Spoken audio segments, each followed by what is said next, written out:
नमस्कार दोस्तों, आज का वीडियो चालू करते हैं। आज का जो हमारा टॉपिक रहेगा, वो रहेगा कि कोई व्यक्ति एक अमीर घर में जन्म लेता है और कोई व्यक्ति एक गरीब घर में जन्म क्यों लेता है।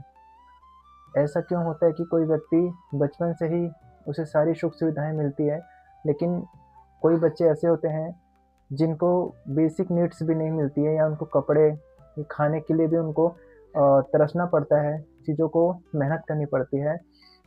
और एक कैटेगरी है कि कई बच्चे होते हैं कि वो विकलांग पैदा होते हैं, माइंड से अपने शरीर के किसी भी अंग से, हाथ से, पैर से विकलांग होते हैं। तो ऐसा क्यों होता है? क्या ये प्रकृति, नेचर, भगवान, अल्लाह या गॉड क्या किसी के साथ भेदभाव करते हैं? तो इसका ही जवाब आज हम इस वीडियो में जानेंगे। तो मैं जितना भी अपना आध्यात्मिक जीवन जिया हूँ और मैंने ये पाया है कि गॉड या प्रकृति या नेचर कभी किसी के साथ गलत नहीं करती। क्यों गलत नहीं करती है?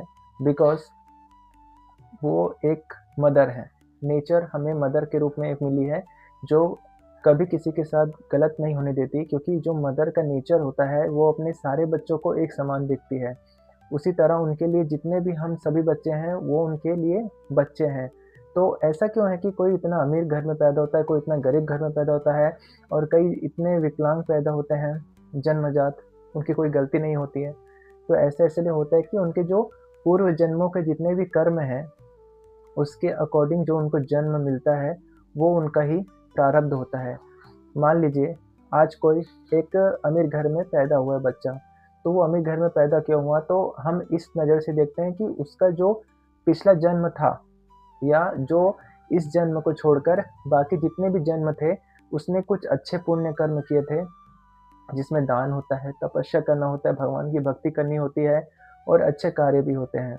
तो वो जब अच्छे कार्य करता है, तो भगवान जो वो चीज़ प्रोवाइड करता है वो लोगों को अपने पिछले जन्मों में, उसको इस जन्म में प्रोवाइड कर दिया जाता है, एक नए शरीर के साथ।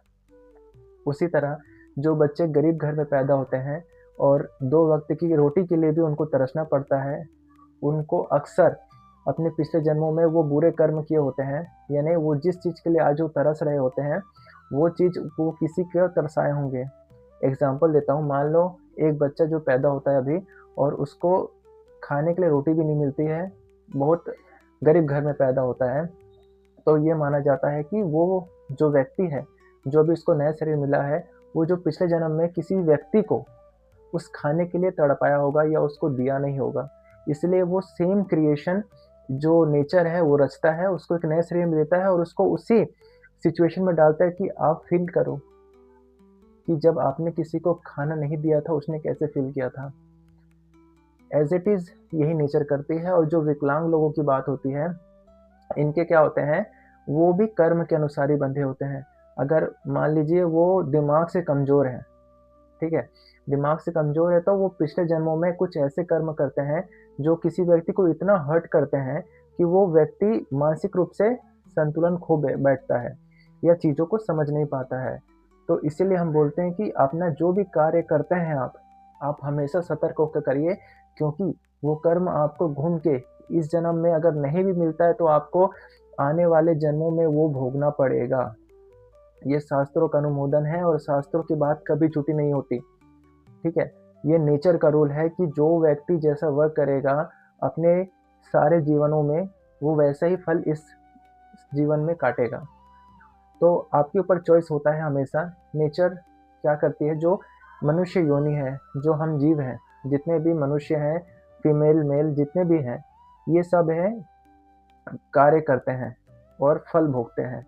लेकिन हमारे अलावा जितने भी जीव इस पृथ्वी में हैं, इस यूनिवर्स में हैं, वो सब क्या करते हैं, अपना कर्म भोग रहे हैं। तो आप हमेशा सतर्क हो जाइए। अगर आप कुछ भी गलत कर रहे हैं, तो आप तैयार हो जाइए कि आपको वो डबल-तिबल होकर मिलने वाला है। क्योंकि यूनिवर्स का रूल है, आप यूनिवर्स को जो भी दोगे, वो आपको डबल-तिबल करके देगा। आप ना ऐसे आप तो समझ नहीं आएगा। आप यू एक बार सोच के देखिए, एक बार एग्ज़ाम्पल्स में आप मान के देखिए, आप काम करिए।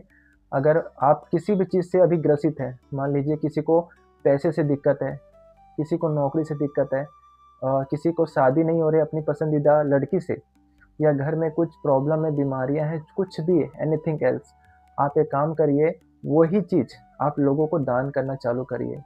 कैसे दान करेंगे? मान लीजिए आपको पैसे की नीड है, ठीक है, तो अब क्या करेंगे, आप थोड़ा पैसों का डोनेशन करना चालू करें।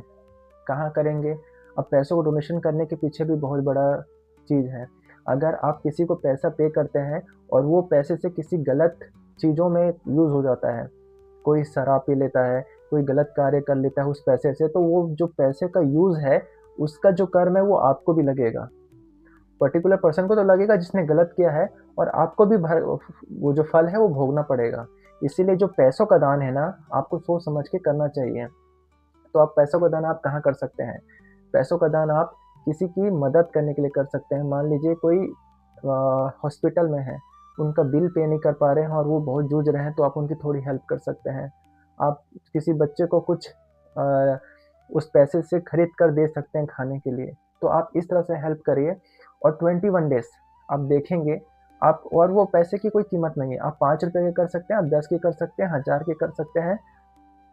जिस चीज़ से, जितनी श्रद्धा से आप चीज़ों को प्रोवाइड करेंगे लोगों के पास, उतनी ही डेंसिटी या उससे डबल डेंसिटी से आपके पास वो चीज़ लौट कर आएगी। तो ये यूनिवर्स का रूल्स है, इसको मानना ही पड़ेगा, और नहीं मानना है तो फिर भोगना पड़ेगा। क्योंकि ये जो नेचर है ना, ये एक रूल्स पे काम करती है कि आप कुछ प्रोवाइड कर रहे हैं और आपको कुछ मिल रहा है। तो आप हमेशा सतर्क हो जाइए, और भगवान पर ब्लेम करना बंद कर दीजिए कि यार मुझे ऐसा क्यों भगवान ने बनाया, उससे ऐसा क्यों भगवान ने बनाया, वो तरक्की कर रहा है, मैं तरक्की नहीं कर पा रहा हूँ, ऐसा क्यों है? क्योंकि ये सब हमारा पूर्व जन्म का कर्म है जो प्रारब्ध बन के हमको भोग रहा है। और ये मैं ही बात किसी हिंदू के लिए नहीं बोल रहा हूँ, जितनी भी समुदाय हैं, जितने भी जनजाति हैं, जितने भी लोग मनुष्य हैं इस यूनिवर्स में, इस पृथ्वी में, वो सबके लिए लागू होता है। ये किसी एक पर्सन के लिए, किसी एक समुदाय के लिए नहीं है। वो हिंदू भाई भी है, मुस्लिम भाई भी है, क्रिश्चियन, सिख, बाकी जितने भी समुदाय के लोग हैं, सारे पर ये लागू होता है। तो आप हमेशा से प्रयास करें कि गलत कर्म करने से आपको बचना है, और गलत कर्म करने से बचने के लिए आपको सबसे सहायक होगा नाम जप। तो आप थोड़ा बहुत नाम जप भी करिए। अब नाम जप कैसे करना है, क्या रूल है, मैं आपको अगले वीडियो में बताऊंगा। और नाम जप अगर आप करते हैं तो आपको क्या क्या बेनिफिट होंगे, आपके प्रारब्ध को काटने के लिए भी वो सक्षम है। पर कैसे सक्षम होगा, मैं आपको अगले वीडियो में बताऊंगा। आज के लिए इतना ही। Thank you.